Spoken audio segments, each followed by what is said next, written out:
এখন বললি পরে আমি বলছি ছেলেপেলের সাথে যোগাযোগ করে কিটা নিয়ে যাচ্ছে কিটা দিচ্ছে আবার প্রতিবার গায়ে শক্তি বেশি হয়েছে।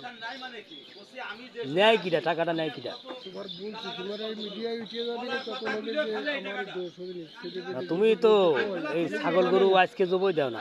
না কত বছর এই কাজ করতেছো? আমার তার বয়স 35। তো এই টাকাটা কিটা নেয় তুমি প্রতিদিন দাও, চেনো না তার? তার নাম কি? মাসে মাসে নেয়। আমি বলবো না এখন ছেলেপেলে সবাই দেয়। মানে বুলবানে তাহাজ্জুদের নামাজ পড়িয়ে বুলবানে না সবাই দেয় সবাই খালি না দিবি তো বটেই। এখানে কাজ করবা টাকা দিবা না? এই কাজের জন্য তোমার এইটার পারপাস তো আরেকজনের সংসার চলে। কাজের তো আমরা করে তারা তো নেই। তোমার এইটার পারপাস আরেকজনের সংসার চলে, তো এই 1,000 টাকা তুমি দিবা না? এটা তো 2,000 টাকা করবো করে তারা কিন্তু তোমার বিষয় নেয় টাকা নেয় কারা?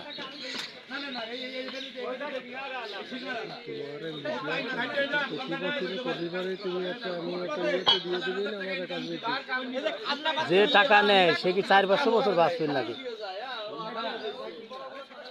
এই দিকে এসে